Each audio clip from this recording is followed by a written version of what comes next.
నేడే దేశ బడ్జెట్ను పార్లమెంట్లో ప్రవేశపెట్టిన ఆర్థిక మంత్రి నిర్మలా సీతారామన్ బడ్జెట్లో గ్యాస్, సిగరెట్స్ నుంచి ఫాస్టాగ్ వరకు రేపటి నుంచి ఈ ధరల్లో మార్పు రానుంది.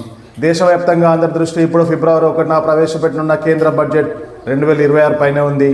ఆర్థిక మంత్రి ఈసారి ప్రవేశపెట్టబోయే బడ్జెట్లో కొన్ని వస్తువుల ధరలు పెరగవచ్చు, మరికొన్నిటిపైన పన్నులు తగ్గించే అవకాశం ఉందని ఆర్థిక రంగ నిపుణులు చెప్తున్నారు.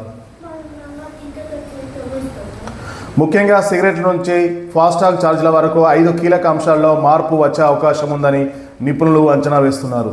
అందులో మొదటిది సిగరెట్ పొగాకు ఉత్పత్తులు. ప్రతి ఏటా బడ్జెట్లో సిగరెట్లపై ఎక్సైజ్ సుంకాన్ని పెంచడం ప్రభుత్వం అనుసరిస్తున్న సాంప్రదాయం. ఈసారి కూడా పొగాకు ఉత్పత్తులపై నేషనల్ కాలమిటీ కంటెన్సెంట్ డ్యూటీ పెంచే అవకాశం ఉంది. దీనివల్ల సిగరెట్ ధరలు 5 నుంచి 10% వరకు పెరిగే అవకాశం ఉంది. పొగాకు వాడటాన్ని తగ్గించడమే లక్ష్యంగా ప్రభుత్వం ఈ నిర్ణయం తీసుకున్నట్లు సమాచారం. రెండో ముఖ్యమైన అంశం ఫాస్టాగ్ ఛార్జీలు.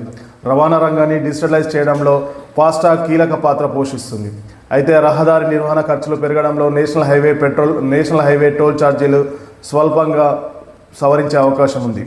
బడ్జెట్లో మౌలిక సదుపాయాల నిధి కోసం ఫాస్టాగ్ ద్వారా వసూలు చేసే రుసుమును పెంచే ఆలోచనలో ప్రభుత్వం ఉన్నట్లు సమాచారం. మూడవది ముఖ్యమైనది దిగుమతి చేసుకునే ఎలక్ట్రానిక్ వస్తువులు. మేక్ ఇన్ ఇండియాను ప్రోత్సహించడంలో భాగంగా విదేశాల నుంచి దిగుమతి అయ్యే మొబైల్ విడిభాగాలపై కస్టమ్స్ డ్యూటీని తగ్గించే అవకాశం ఉంది.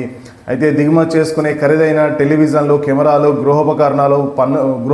గృహోపకరణాలపై పన్నులు పెరగవచ్చు. దీనివల్ల బ్రాండెడ్ ఎలక్ట్రానిక్ వస్తువుల ధరలు ఫిబ్రవరి నుంచి మారే అవకాశం ఉందని తెలుస్తుంది. నాలుగో ముఖ్యమైన అంశం బంగారం, వెండి. భారతీయులకు అత్యంత ఇష్టమైన బంగారంపై దిగుమతి సుంకాన్ని తగ్గించాలని జ్యువెలరీ అసోసియేషన్లు కోరుతున్నాయి. ఒకవేళ ప్రభుత్వం ఈ సుంకాన్ని తగ్గిస్తే ఫిబ్రవరి నుండి బంగారం ధరలు తగ్గే అవకాశం ఉంది.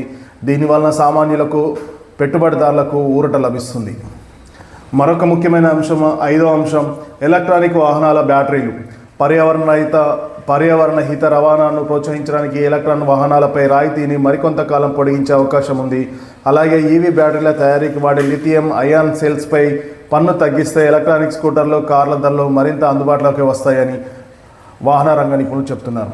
ఆర్థిక విశ్లేషణ అంచనా ప్రకారం బడ్జెట్ 2026 ప్రధానంగా మధ్యతరగతి ప్రజలకు ఆదాయ పన్ను ఊరట కల్పించడం, గ్రామీణ ఆర్థిక వ్యవస్థను బలోపేతం చేయడంపై దృష్టి పెట్టవచ్చని ఆర్థిక రంగ నిపుణులు చెప్తున్నారు.